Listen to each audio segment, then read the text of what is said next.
Are you ready for a wild ride through the Old West's ultimate showdown?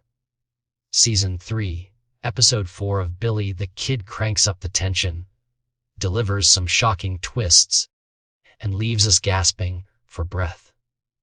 Billy's crew is on the run, friends become traitors, heroism gets complicated, and the stakes have never been higher. Stick around, because we're about to dissect every bullet, betrayal, and tear in this action-packed episode. And that cliffhanger ending will leave you reeling. First, let's rewind a bit to the immediate aftermath of last episode. The ambush on Tom has shattered Billy's group, and the sense of loss is raw. Charlie and others grieve for Tom, with Billy promising to send word back to Tom's grandma in Texas. One of those heartbreaking reminders that every outlaw has a family waiting back home. But there's no time for reflection. Garrett, now more determined than ever, ups the bounty on Billy's head from a hefty 5,000 to a staggering 50,000, making it absolutely clear that the chase is personal and no one is safe. The Governor Catron's big speech underlines the new attitude. Lincoln County is getting railroaded, literally and figuratively. And the so-called Lincoln County War may be over, but Billy's reputation is growing as the territory's most dangerous criminal. Billy's gang is restless and anxious. Newspapers inflate their numbers and paint them as ruthless outlaws, but really the crew can barely round up enough shooters to fill a saloon. With the law closing in and the heat intensifying thanks to Garrett's bounty and Catron's promises, Billy and his men hatch a plan to dodge the sheriff. They decide to lay low and rustle cattle on an old, nearly forgotten Indian trail leading to the Texas Panhandle. The plan is bold. A month away should buy them time and money and throw the law off their scent. Among Billy's men, the cracks are beginning to show. Some are all in and refuse to abandon Billy. Others are questioning if sticking with him is worth the risk. Tensions flare at a Texas saloon after a hard day moving cattle. Brown raises doubts about Billy's leadership, worried he's leading them into hell, but Charlie silences the dissent, reminding everyone why they chose to follow the kid in the first place, a sense of justice, camaraderie, and survival. While whiskey flows freely and poker chips fly, the mood is bittersweet and haunted, a reminder that they're all fugitives trapped by fate. Meanwhile, the sheriff's strategy shifts. Pat doesn't just hunt Billy's gang with his own deputies. He recruits local hunters and trappers, playing on old prejudices and promising money for eyes and ears. The message to the Mexicanos is biting. Billy may claim to care about them, but Pat says it's a lie, hoping to turn every local against Billy. Garrett carefully orchestrates the hunt, and he's got military backup too. Captain Lee's letter promises pardons for gang members like Charlie in exchange for surrender and betrayal. This carrot and stick approach adds new layers to the manhunt and puts pressure on Billy's crew to choose each stand by the kid or take the deal and save themselves.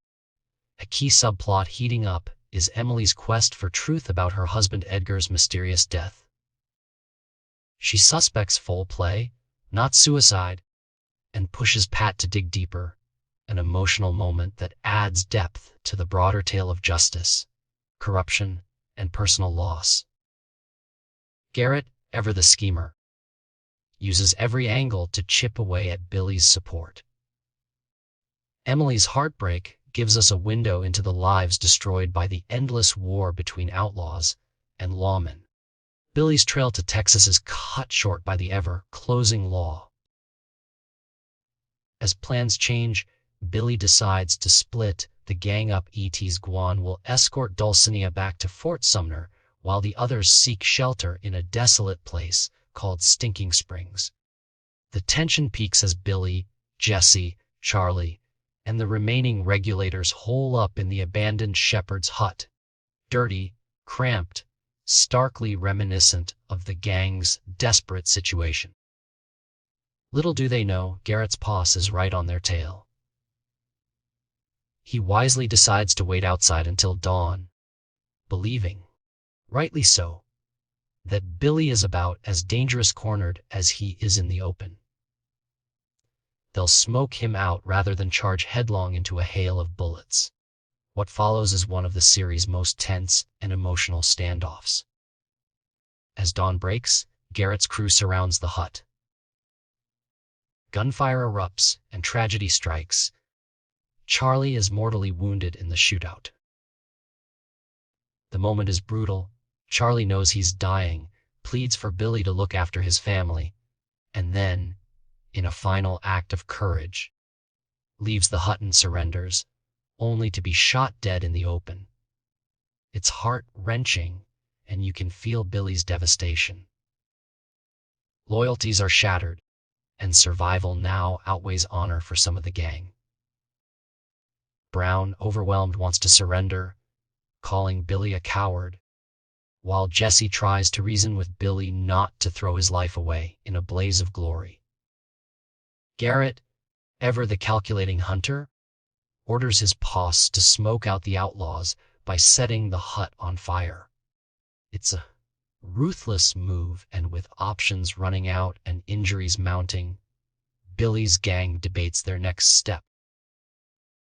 Brown gives up, decides surrender is the only way out, while Billy rails against being taken alive. Jesse's realism contrasts with Billy's stubbornness. The emotional weight of lost friends, broken dreams, and the looming promise of execution forces even the kid to question his path. In the final act, Jesse and George step out to surrender. Garrett is true to his word, demanding no weapons and hands up. Tension crackles as the atmosphere is thick with distrust. Billy, after a soul-searching pause, follows suit, defeated but alive. Garrett moves in, lives up to his promise, and ensures no more bloodshed. For now, he holds Billy and his crew in custody, heading for Mesilla, where Billy will stand trial. The aftermath is raw. The Sext Manuela, Charlie's widow, is left mourning, and the governor's triumph echoes through the territory. Billy, now a reluctant legend, is led away to the jeers and flashes of the public, who can't decide if he's a demon or a hero. As Garrett and Billy exchange words, there's a sense that their rivalry is more than justice. It's personal, with reputations, honor, and history hanging in the balance. The episode closes with Billy reflecting on the chaos and the myth that surrounds him, unsure if he's truly a hero or simply another victim of fate and circumstance. So what does this ending mean for Billy and his gang? It's a devastating loss. Charlie's death marks the end of an era and strips away another layer of Billy's humanity. Garrett's relentless strategy, mixing law, military, and psychological warfare, wears down even the fiercest outlaws. The group is fractured, their spirit broken, and Billy, despite his fame, feels hollow. As they're taken away for trial, the question looms large: will justice be served, or is this simply another cycle of violence played out before the cheering crowds? Billy the Kid Season 3 Episode 4 is all about the high cost of loyalty, the heartbreaking limits of friendship, and the brutal reality of survival. It's a landmark episode setting the stage for a reckoning that promises more drama, more pain, and just maybe a final redemptive twist. Hope you enjoyed our deep dive into Billy the Kid's most gripping episode yet. What do you think is next for Billy? Will he escape? Or is this the beginning of the end? Drop your thoughts in the comments, Hit that like button if you love a good Western showdown. Share this recap with fellow fans. And don't forget to subscribe for more breakdowns and theories every week. See you next time, partners.